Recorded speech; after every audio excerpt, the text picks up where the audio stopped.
Hey guys, welcome back to my channel. आज मैं आपके साथ एक रेसिपी शेयर करने वाली हूँ जो मुझे मेरी मम्मा ने बताई थी।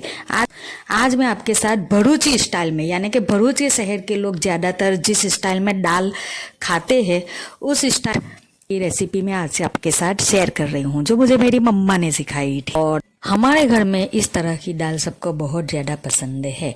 तो सबसे पहले मैं दाल को धो लेती हूँ। उसके बाद उसे बॉईल करने के लिए मैं कुकर लेती हूँ और उसमें ये धुली हुई दाल को मैं ऐड कर लेती हूँ। और फिर उसके अंदर हम 3 गिलास पानी डाल देते हैं, यानी कि हिसाब से हम पानी डाल देते हैं। और उसमें थोड़ा सा नमक, थोड़ी सी हल्दी और थोड़े से खड़े मसाले डालकर हम उसे बॉईल करने के लिए कुकर को ढक देते हैं और 2 सीटी बजने तक हम उसे बॉईल करेंगे। 2 सीटी बजने तक उसे क्यों बॉईल करना है ये मैं आपको आगे बताती हूँ। जब तक कुकर में दाल हल्की सी पिघल जाए, हल्की सी गल जाए, तब तक हम एक बर्तन में दूधी कट कर लेते हैं। दूधी को छीलकर उसे कट कर लेते हैं। इस दाल में दूधी को भी हमें ऐड करना है, लेकिन हमें शुरुआत में ही दाल के साथ दूधी को ऐड नहीं करना है, क्योंकि दाल को पिघलने में ज़्यादा देर लगती है और दूधी बहुत जल्दी पिघल जाती है। तो इसलिए जब दाल हल्की सी गल जाए उसके बाद हमें उसके अंदर दूधी को ऐड करना है।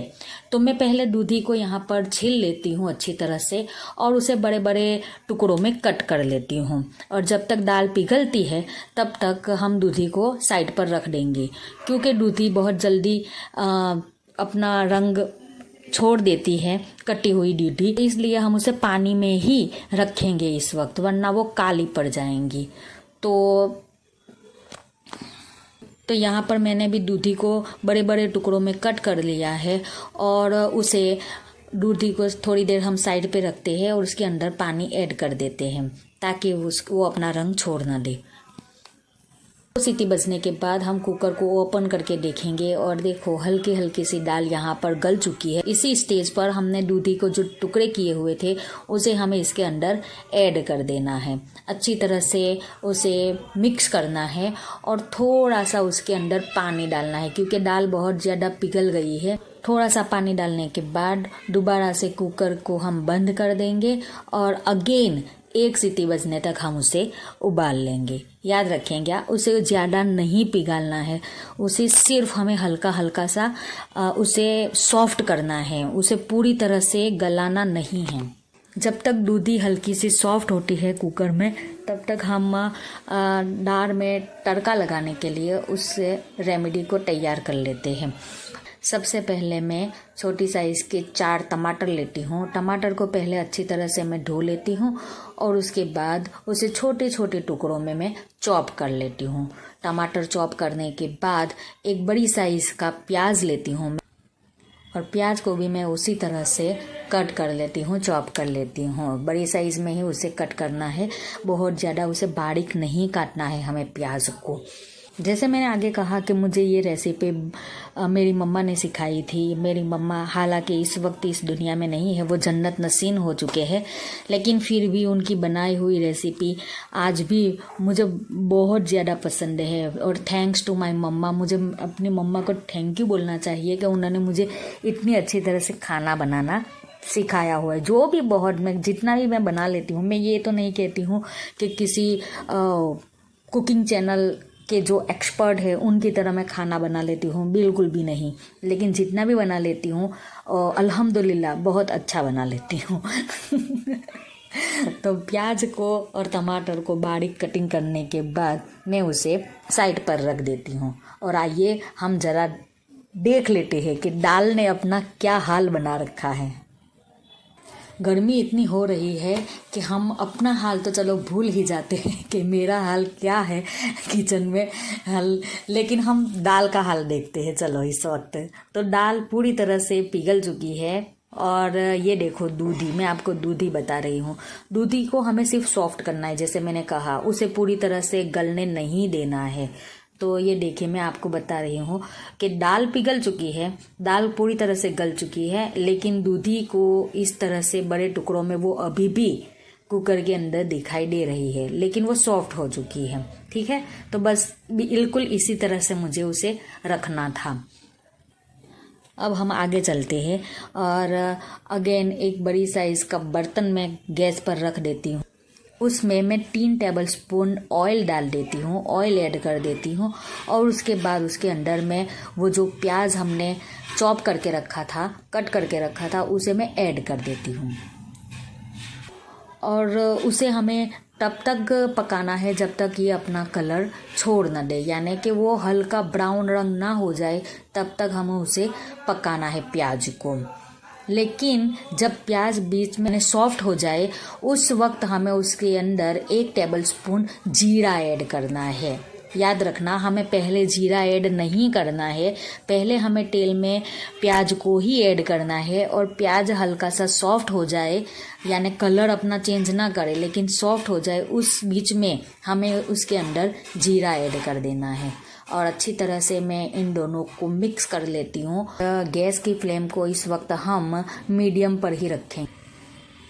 अब देखिए प्याज ने अपना रंग छोड़ दिया है, वो हल्का ब्राउन रंग हो चुका है उसका। अब उसमें मैं 1 चम्मच अदरक और लहसुन का पेस्ट ऐड करती हूँ और उसके अंदर 1 चम्मच हरी मिर्च और लहसुन का पेस्ट मैं उसके अंदर ऐड करती हूँ। दोनों को अच्छी तरह से मिक्स कर लेते हैं और जब मसाले अच्छी तरह से पक जाए, उसके बाद उसके अंदर हमने चॉप किए हुए जो टमाटर है वो उसमें ऐड कर देना है। और टमाटर को हमें अच्छी तरह से पिघलने देना है, अच्छी तरह से उसे गलने देना है। टमाटर इस वक्त पिघल चुके हैं, गल चुके हैं हल्के से। अब इसी स्टेज पर हमें इसके अंदर मसाले ऐड करने हैं। पिसा हुआ जीरा और धनिया जो है उसे ऐड करते हैं 2 चम्मच। फिर उसके हल्दी हम ऐड करते हैं। हल्दी हमें बहुत कम डालनी है क्योंकि बॉईल करते वक्त भी आपको याद होगा मैंने थोड़ी सी हल्दी इसके अंदर ऐड की हुई थी। फिर इसके अंदर हमें कश्मीरी लाल मिर्च ऐड करनी है और कश्मीरी लाल मिर्च ऐड करने के बाद हम उसे अच्छी तरह से मसालों को थोड़ा सा पकने देते हैं। बीच बीच में मैं इस तरह से टमाटर को तोड़ रही हूँ ताकि वो जल्दी से गल जाए, पिघल जाए। अब ये देखिए हमारे मसाले, टमाटर सब कुछ अच्छी तरह से, टमाटर अच्छी तरह से पिघल चुके हैं, मसाले अच्छी तरह से पक चुके हैं। और इसी स्टेज पर हमें बॉईल की हुई जो दाल थी उस दाल को मैं इसके अंदर ऐड करूँगी। बॉईल की हुई दाल को हमें बर्तन के अंदर डालने के बाद उसे अच्छी तरह से मिक्स करना है मसालों के साथ, ताकि वो अच्छी तरह से वो मिक्स हो जाए। बॉईल की हुई दाल को मसाले के अंदर ऐड करने के बाद वो ठीक लग रही है तो हमें उसे थोड़ा सा हल्का सा पतला करना है, इसलिए मैं उसके अंदर 1 गिलास पानी ऐड कर दी। और उसके अंदर मैं थोड़ा सा नमक ऐड कर देती हूँ। थोड़ा सा नमक इसलिए क्योंकि बॉईल करते वक्त भी मैंने उसके अंदर नमक ऐड किया हुआ था, इसलिए अभी हमें उसे थोड़ा सा ही ऐड करना है। जब दाल इस तरह से थोड़ी सी उबलने लगे तो उस वक्त हमें उसके अंदर धनिया यानी कि कोथमीर ऐड कर देनी है। मुझे कोथमीर का कच्चापन बहुत अच्छा लगता है, इसलिए कोथमीर डालने के बाद यानी कि धनिया डालने के बाद मैं गैस ज़्यादा देर तक ऑन नहीं रखती हूँ। बस इसी स्टेज पर हमें थोड़ा सा गरम मसाला भी ऐड कर देना है। थोड़ा सा गरम मसाला ऐड करने के बाद हम देखते हैं कि दाल अभी थोड़ी सी उबल रही है, तो बस इसी स्टेज पर हमें धनिया ऐड करना है यानी कि कोथमीर ऐड करनी है। तो मैं यहाँ पर उसमें लास्ट में, एकदम लास्ट में मैं कोथमीर ऐड कर रही हूँ।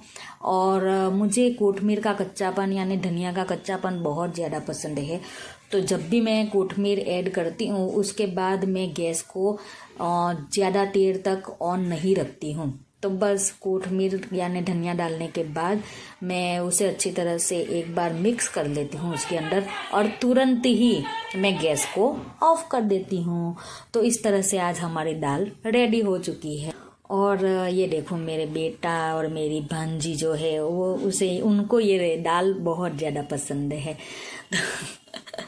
तो मैं यहाँ पर स्पून से खा रही हूँ। हालांकि कई मुझे टोकते भी है कि स्पून से नहीं खाना चाहिए, मगर मुझे जब तक मैं स्पून से खाती नहीं हूँ वो क्या कहते हैं, एक तसल्ली सी नहीं लगती। लेकिन फिर भी मुझे एक आदत सी हो चुकी है, मैं स्पून से ही खाना प्रेफर करती हूँ। थोड़ा सा अचार ले लेती हूँ और उसके साथ ये दाल और चावल खा लेती हूँ। ओहो, एकदम टेस्टी। तो चलो मिलते हैं अगले वीडियो में दोस्तों। लेकिन हाँ, मैं कोई कुकिंग एक्सपर्ट नहीं हूँ, तो आपको मेरी ये वीडियो कैसी लगी है ये मुझे ज़रूर बताना, ठीक है। चलो मिलते हैं अगले वीडियो में। Till then Tata.